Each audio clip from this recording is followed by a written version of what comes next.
আসসালামু আলাইকুম প্রিয় দর্শক, আশা করি আপনারা সবাই অনেক ভালো আছেন। দ্য রসুই রেসিপিতে আপনাদের আরেকবার স্বাগতম। আজকে রসুই রেসিপিতে থাকছে বট বা ভুরি ভুনা। কম বেশি আমরা সবাই এই রান্নাটা পছন্দ করি। যদি পারফেক্টভাবে এই রান্নাটা করা যায় তাহলে কিন্তু এটার টেস্টটা আরও অনেক গুণ বেড়ে যায়। আমি এই রান্নাটা একটু গতানুগতিক রান্নার বাইরে রান্না করে দেখাবো। যদি রেসিপিটা ভালোভাবে খেয়াল করেন, আমার বিশ্বাস রেসিপিটা আপনারা অনেক এনজয় করবেন। তাহলে চলুন আমরা ঝটপট রেসিপিটা দেখে নিচ্ছি। শুরুতে চুলে একটা প্যান গরম করে নিয়েছি, দিয়ে দিচ্ছি হাফ কাপ মতো সয়াবিন তেল,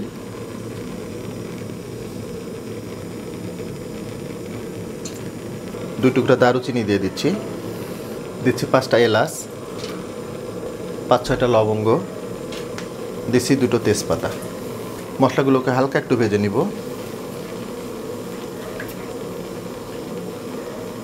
এখানে আমি 1 কেজি বট নিয়েছি,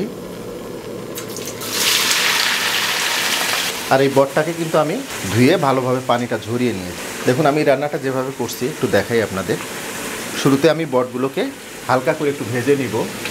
আমি দেখাবো আপনাদের কেমন করে ভাজতে হবে। গরু বা খাসির বট কীভাবে পরিষ্কার করতে হয় এই বিষয়ে আমার একটা ভিডিও দেওয়া আছে, আমি লিঙ্কটা শেয়ার করে রাখবো ডেসক্রিপশন বক্সে, আপনারা দেখে নেবেন। মিডিয়াম হিটে বটগুলোকে আমি ভেজে নিব। মিডিয়াম হাই হিটে বুড়িগুলোকে আমি 10 থেকে 15 মিনিট মতো ভেজে নিলাম। দেখুন এইরকম একটা অবস্থানে চলে আসছে। ভাবতে পারেন যে বুড়িগুলোকে আগে কেন ভেজে নিলাম, এটার পিছনে একটা কারণ আছে, আমি রান্নার সময় এটা ব্যাখ্যা করব আপনাদের সাথে।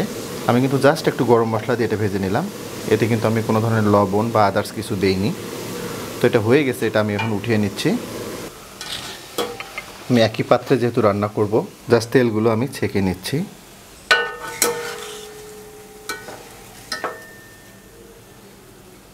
বটগুলোকে আমি তেল থেকে ছেঁকে নিলাম। ওই একই তেলে আমি আবার 3 টুকরা দারুচিনি দিয়ে দিচ্ছি 5-6টা এলাচ, 7-8টা লবঙ্গ, 1 চা চামচ কালো গোলমরিচ, হালকা একটু ভেজে নিব।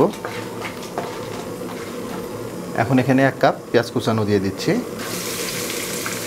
পেঁয়াজগুলোকে জাস্ট হালকা একটু ব্রাউন করে ভেজে নিতে হবে।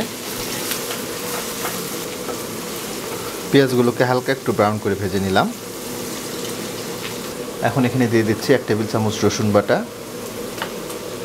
1 টেবিল চামচ আদা বাটা। আদা এবং রসুন বাটাটাকে হালকা করে একটু ভেজে নিব যাতে এর কাঁচা গন্ধটা চলে যায়। আদা এবং রসুন বাটাটাকে হালকা করে একটু ভেজে নিলাম। এখন দিচ্ছি 1 চা চামচ জিরার গুঁড়া, 1 চা চামচ ধনিয়ার গুঁড়া, হাফ টেবিল চামচ হলুদের গুঁড়া, 1 টেবিল চামচ শুকনা মরিচের গুঁড়া, দিচ্ছি পরিমাণ মতো লবণ। শুকনো মশলাগুলো যাতে পুড়ে না যায় আমি এখানে হাফ কাপ মতো পানি দিয়ে দিচ্ছি।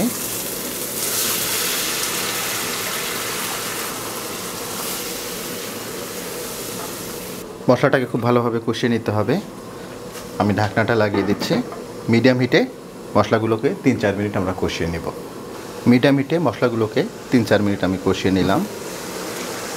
দেখুন মশলাটা থেকে তেল ছেড়ে দিয়েছে।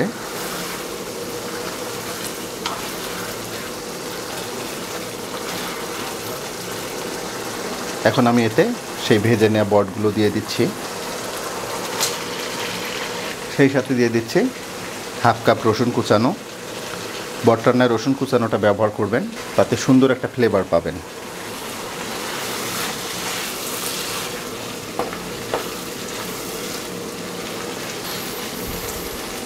আমি ঢাকনাটা আবার লাগিয়ে দিচ্ছি। এই পর্যায়ে চুলার তাপটাকে মিডিয়াম হাই রাখবো, আর মিডিয়াম হাই হিটে বটটাকে 10 মিনিট মতো কষিয়ে নেব। মিডিয়াম হাই হিটে বটটাকে আমি 10 মিনিট কষিয়ে নিলাম। যদিও আমি অফ ক্যামেরায় 2বার করে নেড়ে দিয়েছি।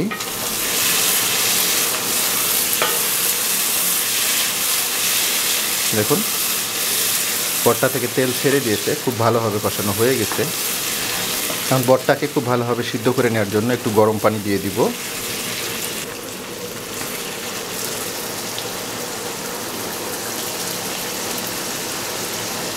আমি 2 কাপ গরম পানি দিয়ে দিলাম। যেহেতু বটটাকে আমরা একটু ভেজে নিয়েছিলাম, এটা কিন্তু অল্প পানিতে সিদ্ধ হয়ে যাবে, সুতরাং পানিটা বুঝে দিতে হবে। বেশি পানি দিলে যেটা হবে এটা একদম নরম হয়ে যাবে, খেতে কিন্তু ভালো লাগবে না। এখন আমি কয়েকটা কাঁচামরিচ দিয়ে দেবো, এতে 5-6টা কাঁচামরিচ দিয়ে দিচ্ছি, এটা একটা ফ্লেভার অ্যাড করবে। ঢাকনাটা আবার লাগিয়ে দিচ্ছি। আর এই পর্যায়ে চুলার তাপটাকে মিডিয়াম এবং লোয়ের মাঝামাঝিতে রাখবো। এই অবস্থায় বটটাকে আমরা 15 থেকে 20 মিনিট রান্না করে নিব। মিডিয়াম লো হিটে বটগুলোকে আমি 15-20 মিনিট রান্না করে নিলাম। আমি অফ ক্যামেরায় একবার নেড়ে দিয়েছিলাম। বট রান্নাটা প্রায় হয়ে গেছে। এবার একটু বলি আপনাদের যে আমি যেমনটা বলতেছিলাম শুরুতে, যে বটগুলোকে কেন আমি একটু হালকা করে ভেজে নিয়েছিলাম। বটগুলোকে হালকা করে ভেজে নিলে এটা টেস্টটা অনেকটাই বেড়ে যায়। তার কারণ এতে সুন্দর একটা বারবিকিউ ফ্লেভার মতো আসে। আরেকটা বিষয় বলি, এটা সিদ্ধ করতে কতটুকু পানি দেবেন এটা নির্ভর করবে আপনি ভুঁড়িগুলোকে পরিষ্কার করার পরে কতটা সিদ্ধ করে নিয়েছিলেন তার উপরে। পানিটা আপনারা কাস্টমাইজ করে নেবেন। যতটুকু পানি দিলে বটটা খুব ভালোভাবে সিদ্ধ হয় সেই পরিমাণে পানি দিতে হবে। দেখুন রান্নাটা একদম কমপ্লিট হয়ে গেছে।